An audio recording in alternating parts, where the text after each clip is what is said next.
Olá galera, tudo tranquilo? Vamos nessa recomeçar a nossa jornada pela crise do Império Romano. A gente já começou falando sobre a crise do escravismo, no vídeo anterior a gente falou sobre colonato, ruralização e agora a gente vai trabalhar a questão da anarquia militar, que também foi um dos fatores que contribuiu para a crise do Império Romano.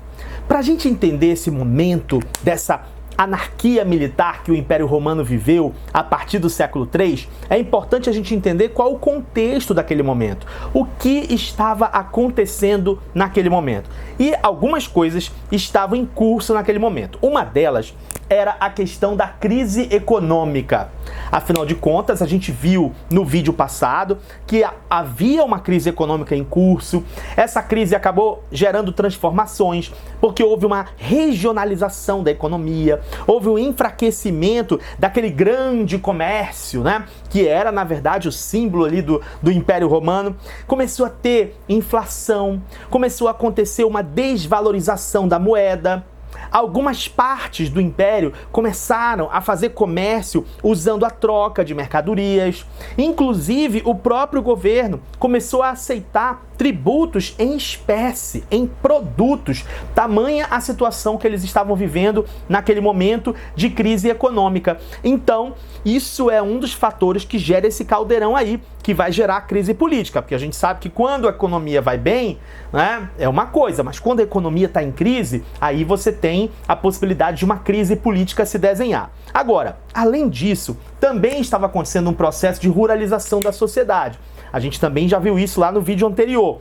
E a gente sabe que essa ruralização, ela fez com que o centro da gravidade, que antes era as cidades, passasse a ser as propriedades agrícolas. O campo é que passou a ser este centro da gravidade. Houve um declínio das cidades, houve um declínio urbano. E isso acabou influenciando no terceiro fator, que é um enfraquecimento do poder central.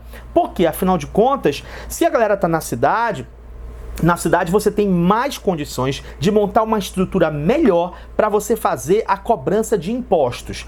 No campo, isso vai ficar um pouco mais difícil.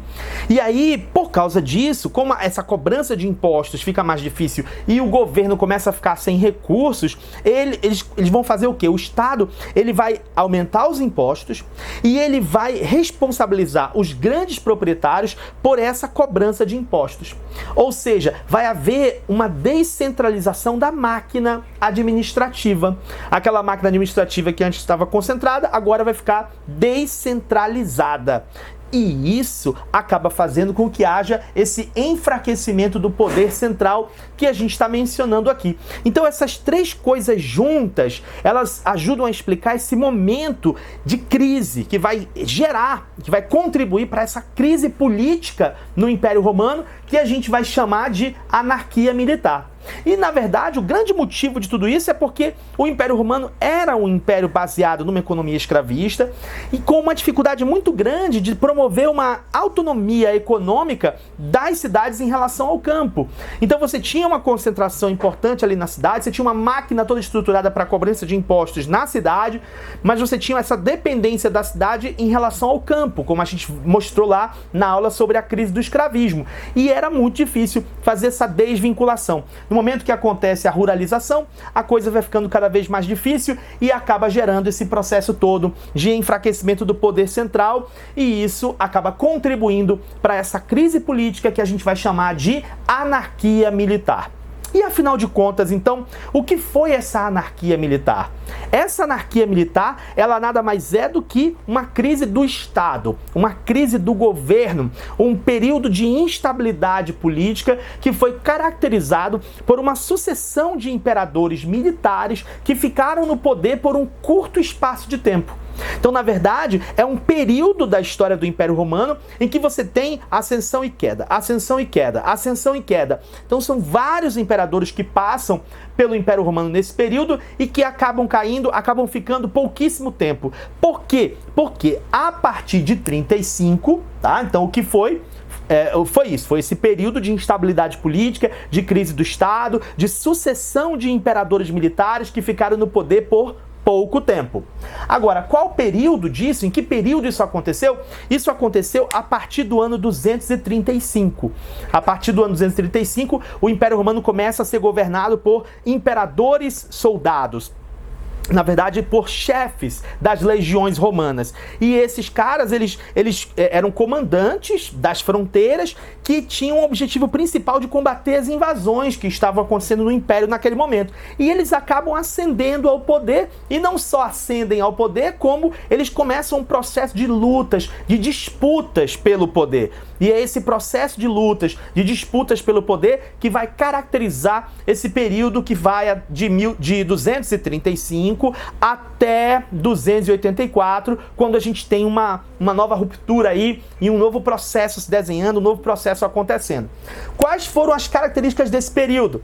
Característica principal desse período, de 235 a 284, foi a instabilidade política. Para você ter uma ideia, nesse período Roma teve 2 dezenas de imperadores. Em um curto espaço de tempo, 2 dezenas de imperadores.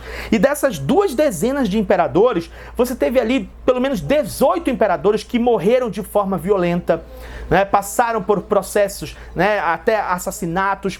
Você teve um que morreu cativo no estrangeiro, um que foi vítima de peste, mas a maioria esmagadora dos imperadores desse período morreu de forma violenta. Os caras foram assassinados. Na verdade, o assassinato virou praticamente um critério sucessório dentro do Império Romano nessa fase da anarquia militar. E isso acabou gerando todo esse processo de instabilidade que a gente chama de anarquia militar. Quando é que isso vai ter um novo desenho? Isso vai ter um novo desenho a partir de 284. Então aqui só o período para a gente fixar, né? 235 até 284.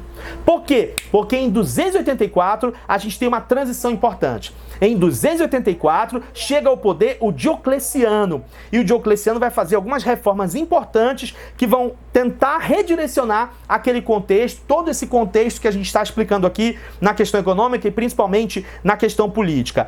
E quais foram então essas reformas que o Diocleciano fez? O que o Diocleciano implementou para tentar redirecionar essa situação toda que o Império Romano estava experimentando? Isso aí é o que eu vou te contar, mas nas cenas do próximo capítulo. Até a próxima! Não esquece de dar um like, não esquece de compartilhar e ajudar a valorizar aí o nosso trabalho. Um abração para vocês e até a próxima. Tchau, tchau!